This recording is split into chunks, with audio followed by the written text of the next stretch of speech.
Hello mga kabentusa, dito tayo ngayon at maghihilot po ako sa client ko na taga Cabidan, Sorsogon City. Kaya ngayon mga kabentusa, bili muna ako dito sa SM ng oil materials po. Kaya, kasi nakulangan ako. Di ka samahan niyo ako.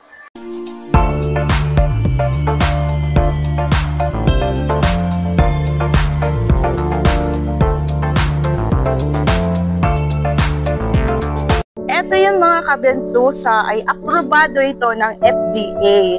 Itong Rhea Epecacin oil at ito naman ang eucalyptus oil. Ang lagi kong binibili kasi sabi ng client ko, ito yung gusto niya, yung oil na to na napakabango at smooth yung ilong nila dito, mga kabentusa.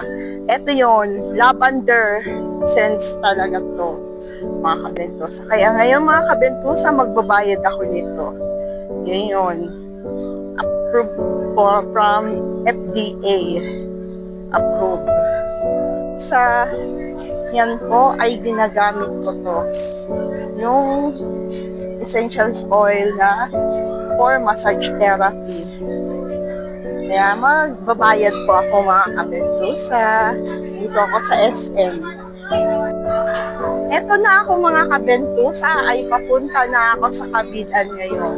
Dahil naghihintay muna ako ng oras na pupunta ako dito ng SM.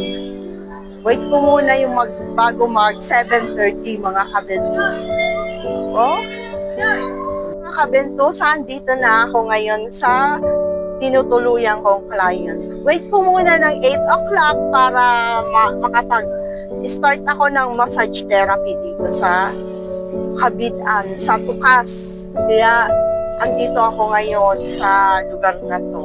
Na, saan ko ba ito ilolocate? Yung lugar niya. Mag-uumpisa na ako ng massage therapy. Mga kabentusa. Dito na ako ngayon sa pinupuntahan kong client, mga kabentusa. Kaya ngayon ay mag-start muna ako ng massage. Bawal sila makuna ng pictures or video na wala tayong permission. Kailangan magpaalam muna ako bago ako makapag-vlog sa kanila. Kaya ngayon mga kabentusa, start na ako sa mag-massage.